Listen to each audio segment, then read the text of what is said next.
we're talking about Steph Curry and if he's the greatest 3-point shooter of all time. Right now, Steph currently holds like in single season 3-point records of how many 3-point makes. He holds the record for it, and then he's beaten his own record because he's second and first. He holds the record right now at 286 for 3-pointers made in a season. And the only other people on that list is Ray Allen and Dennis Scott. So Steph Curry himself takes up the top 5 in 3-point makes in a season. And career-wise, he shoots 44% from 3-point range.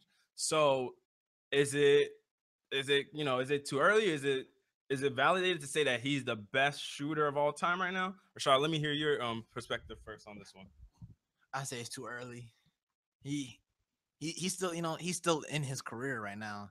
Normally we say best of all time. We kind of refer to people who's like at the end of the road. At the end of the road, out of their profession, doing something else, and you look back on their career and see how great he was. Because right now, you never know. What if Clay Thompson just comes out of nowhere and just hits like a crazy growth spurt and start hitting more threes than he do or something like that? Wait, growth spurt? Yeah. growth spurt as in game development. Oh, okay. I was confused. I was like, growth spurt as in game development. 7'2". Nah, like his game just elevates to another level, and he just starts hitting more threes than Steph Curry did. He starts breaking his record. Instead of 200 something, he's hitting 300. You never know that could happen. So that's why I say it's too early because you got to let some people's careers finish, especially with someone who's close to him like Klay Thompson is, who can strike from 3-pointer like he is. Even though Klay Thompson is not on the level of Steph Curry is from 3-point, but he's still up there, which is why they're known as Splash Brothers. Mm-hmm. So I'm saying it's too early because then we didn't really consider like I haven't heard any is Ray Allen's the best shooter talk ever because he was still in his career or anything like that. I didn't really start hearing until Reggie Miller graduated. Exactly, he replaced retired. Reggie Miller. Say what? I said no. I said exactly. I'm agreeing with you. It was Reggie Miller, and then when he was done, it was Ray Allen, and now the Ray Allen's done is Steph Curry. Yeah, I can't say best. I can say best in the league. I can't say best of all time just yet because you had a lot of great shooters you have to look at. But see, what I will say he's the best all time at is creating his own shot for a 3-point. Because I've never seen no one. 3-point shooter. Huh? You sure? I saw Pistol Pete. You sure those were pistols? Yeah. It's a water gun. I'm like I've never seen somebody create their own shot like he does for 3-point range and knock them down consistently like he does. All right, Rudy, do you think he's the best shooter of all time? I agree 100% with Rashad. I think that it's way too early to tell. Mm-hmm. I would have to say I would have to see 2 to 3 more seasons of this exact same production before the thought even pops in my head. Oh, he's better than Reggie and Ray Allen. But the one thing I am gonna say to give him a compliment is the Steph Curry that I'm seeing right now is literally the exact same Steph Curry that left Davidson. Mm-hmm. Because if you guys can remember back then, this man Steph Curry at Davidson was literally dropping like 38 to 40 points a game, and he carrying the team. He doesn't even need to do that now. But you see, he comes in the first game of the season and drops like 24 in the first quarter. Yeah. He's literally getting any shot he wants, taking any shot he wants, and making any shot he wants. So that's a very scary thing to deal with when you want to put 2 people on him, but then you leave Klay Thompson open. But if you put one person on Klay, then you're not well prepared for Steph. And then if you want to do some sort of zone coverage, they'll shoot you out of it. And if you go man, they'll outrun you because they'll put all small people on the floor. It's a headache. It's a headache dealing with them, man. So I got a question for y'all. So what makes it too early to call him the best shooter, and what exactly dictates somebody being the best shooter? Like, why is it now that we can say, oh, Ray Allen or Reggie Miller is the best shooter of all time just because their careers are over? But when we see what goes into shooting as a totality, because they think about it, a lot of the shots that were made, Reggie Miller created a lot of his shots, not to the degree that Steph Curry did. Ray Allen didn't create his shots to the degree that Steph Curry did. Which is why. So why is Steph Curry? Why is it too early, even from what we've seen from Steph Curry now? Because like you said, he has to keep it up, right? Mm. But he's shown, and I gave you y'all that list. 3 out of the top 5. 3 of the top 5 positions for seasons in 2012, 2013, 2013, 2014, 2014, 2015 seasons. He's broken records for 3-point shooting, his own records. So I mean, he keeps getting better. But he's also shooting a lot of shots though. He's shooting them more efficiently than those guys did. Ray Allen was a 40% 3-point shooter on his career. Reggie Miller was like a 38%, 40% also. Steph Curry's a 44% shooter, and he takes tougher threes. So why is it too early to say that he's the best shooter when he gets tough? He has higher degree shots, takes them at more higher volume, and knocks them in at a more efficient rate than those other two guys.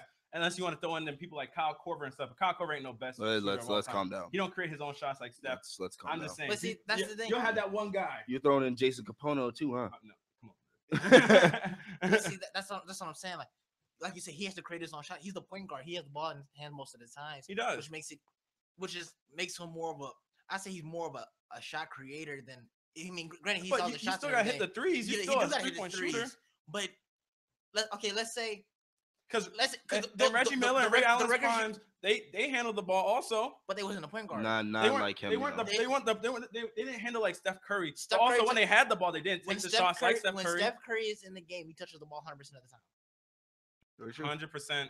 He has not to. 100%. Well, he touches the ball 100%. He brings the ball. He has to bring the ball up. Not all the time. But it's pretty much every play. Almost every play. We're gonna have to monitor this now, but I'm pretty sure he touches. I'm pretty sure he touches the ball every possession. Not every single possession. Unless it's like a fast break. Ray Allen didn't do that. Legit possessions where Klay Thompson's brought the ball up the court. They send Steph Curry to the corner. Have Harrison Barnes or somebody come screen him free. They'll do that back screen action where they run that flex action. They have him bring all the way around, and they'll try and get him open for a shot. But then they have back action going on the other side that screen up the big man, or that can get Klay Thompson a shot. So we'll say 92% of the time. That's what I mean. And that's a whole lot more than what Reggie Miller and Ray Allen had. So Reggie Miller. So Reggie Miller and Ray Allen had the ball 9% of the time. No, I'm not saying they had it the same amount of times, but I'm also saying even when they had the ball, they didn't shoot it as efficiently. He's taking more shots than them, yes, but he's also hitting them more efficiently than they are.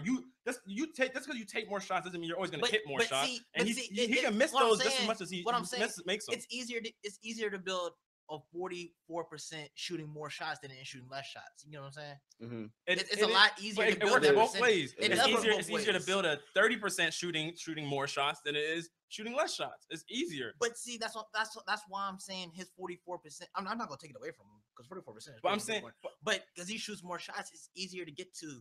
But I'm saying the degree of but you also have to look at the degree of difficulty on his 3-point shots that he is taking. This is easier to get there, but he's taking tough shots. Like the shots that I'm not gonna say every shot is tough. I mean, bro, most of them shots is difficult. When you break a dude down, you're wide open. Bro, I'm saying that's still off the dribble shot. That's when you're running off the screen and you're doing a catch and shoot. That's difficult for us. That's difficult for us. I'm saying that's difficult for all the. That's why he's a star. That's it. He's a special person. But he practiced that. That's what I'm saying. But just because you practice something doesn't mean it's not a difficult thing to do. If you practice it constantly, to have the NBA players, practice it to make it LeBron easy. James wishes he could do that. He doesn't practice it. Who says LeBron James don't practice that? He don't practice. So you sit there and say you practice every crossover and stuff. I feel like he's physically unable to do those moves. Steph Curry practices stuff like that. But I'm saying, and you think Kyrie Irving doesn't? You think Derrick Rose doesn't? You think Chris Paul doesn't? But they don't shoot like Steph Curry. I don't think Derrick Rose does because you can't practice moves from a hospital bed. Come on, man. Come on, he's playing right now. I don't think Derrick Rose with a mask on his face because he's hurt. Come on, man. Give my man some slack. I love Derrick Rose. I'm just saying. But my point is that just because you practice something doesn't mean you can do it just as good as somebody else. Steph Curry, yes, he practices this stuff. But just because you practice doesn't mean you're always going to be as efficient at it. But like, you're more efficient at it than other people. I'm not saying. Well, I'm saying Kyrie Irving probably hoists up a certain amount of threes in practice. Practice. Chris Paul probably hoists up amount of threes in practice. Ray Allen probably did the same thing. So did Reggie Miller. But 3-pointers and shooting off the. What I'm saying is him practicing off the dribble. You're saying he takes a high difficulty of shots. It's not even about other people right now. It's about his shots. That's something you practice. Like that's like what's the name? Kobe practicing his fadeaway shot. Everybody can't shoot that fadeaway. But I'm saying you can't take credit away from him just because he practices it. I'm saying it's higher difficulty for him. I'm not taking credit from him. No, but it's a higher difficulty for most people, majority of people in the league. But I'm saying that's probably an easy shot. You know what? Shot. I wish we had the statistics to see how the percentage of shot, his shot percentages on his wide open shots versus his off the dribble and contested shots. But because I'm saying you can't say off the dribble contested because every shot isn't off the dribble contested. No, that's why I said wide open. He does moves to get open. But I'm saying we can also look at Ray Allen and Reggie Miller's stats to see because they're a good amount of their 3-point. They didn't do stuff like that. Ray Allen and Reggie. They did do it in their primes. They didn't do it to the degree that Steph Curry did because Steph Curry is better at it. But they did do that. Reggie Miller, especially. Ray Allen has more so been a spot up 3-point shooter. But in Ray Allen's prime, he did handle the ball and stuff too. But not as much as Steph but not Curry as much did. as Steph Curry. But I'm saying so he gets more shots. If you look, I'm saying just because you get more shots, but he's still more accurate. That's the thing. He's still more accurate. Because he shoots more shots. Just because you shoot more shots doesn't mean you're gonna be more accurate. Can I interject in here? Go ahead. All right. I like the points that both of you are making.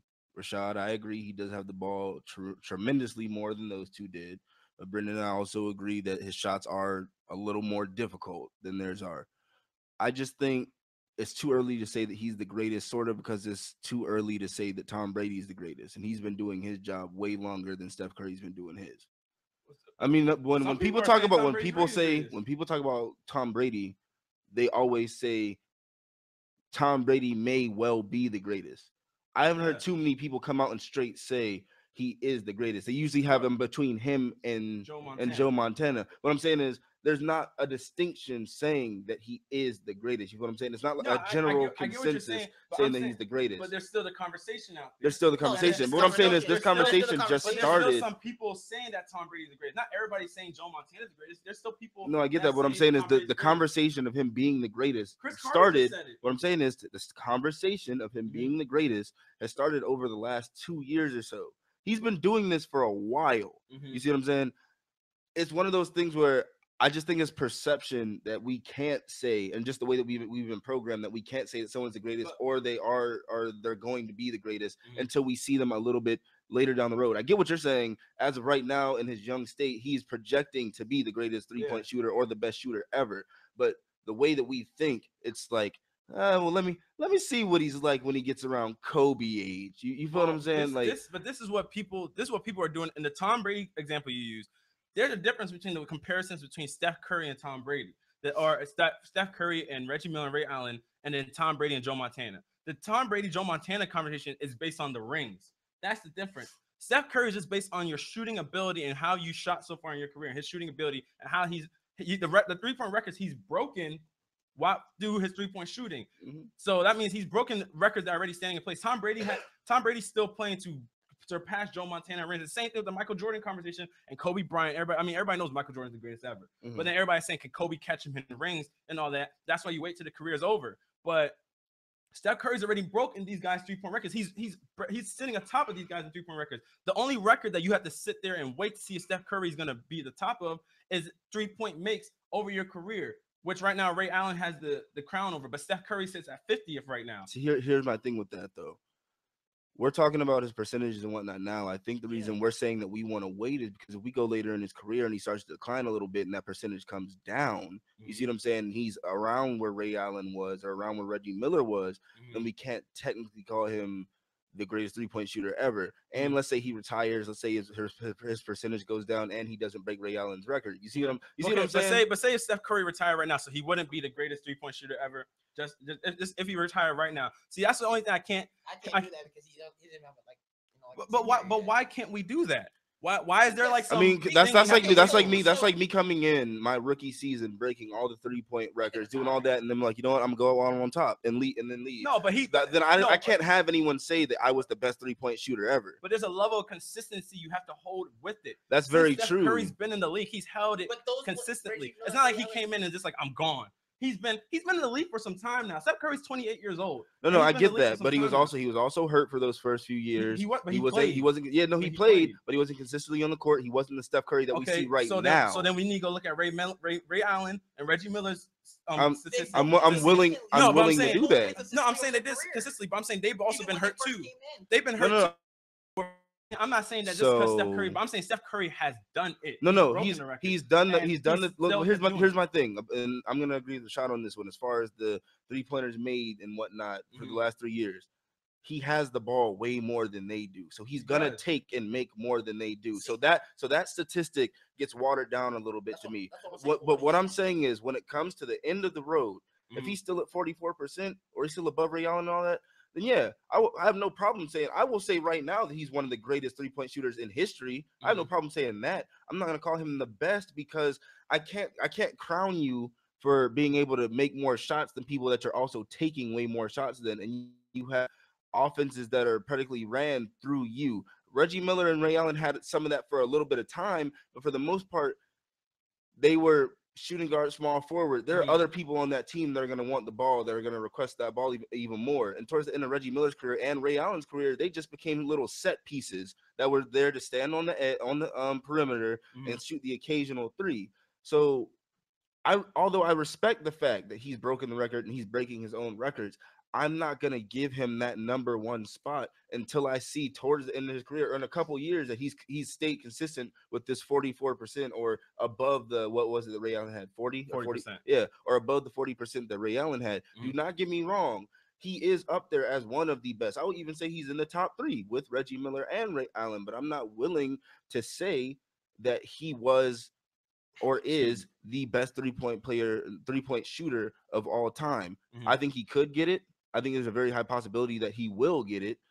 But as of right now, in this moment, based off of that one statistic, I'm not going to say that he is. I want to say something real quick. Oh, go ahead. Like, based on what Rudy was saying, how he shoots a lot of shots, whatever. It's a lot easier to go 3 for 10 than it is to go 1 for 3. It's a lot easier to hit 3 out of 10 than you hit 1 for 3. I don't know. It's a lot easier. Well, I get what he's saying. He's saying if Reggie Miller and Ray Allen only get to take 3 shots a game, but Steph Curry gets to take 11, and he makes 4 out of that 11, at the end of the season, yeah, he's going to make more. I'm saying if okay, let's say 7 out of that 11 is contested, and Reggie Miller and Ray Allen 4 out of that, or what's called 4 out of that 5 was open because of the plays that they had to screen them open, where Steph Curry's taking contested shots, and there's a open. See, but now we're getting into something we can't measure, though. No, I'm saying, because ESPN and all them guys. No, but I'm saying, but then look at Reggie Miller, what he did when he scored all those points in like 5 seconds. No, but I get that. But that's why I'm giving Steph Curry that credit, because look at how many of his shots that he hits are contested, whereas those guys' shots were open. But I mean, we could debate this for forever. And here's the thing, though. Reggie Miller played in a different type of NBA. His NBA was a lot more physical and a lot different. Yeah, I think if he played in today's NBA, his percentage would have been higher. Think about it. Think about it. Back in his NBA, you had people who pulling said you Michael down. Jordan would average 50 in his NBA? Hey. Somebody said Michael Jordan. He would. I'm just saying, think about it. You go to the lane in the old NBA, they pull you down by your neck, stomp on your face, and keep it moving. And that wasn't even a flagrant. Yeah, man. You get technically argued that. Yeah, you can exactly. Hey, man up, son. What the ref tell Cam? You're not old enough to get that call. Come on, man. Allegedly. But going on to the next topic, we could have debated that forever, honestly. But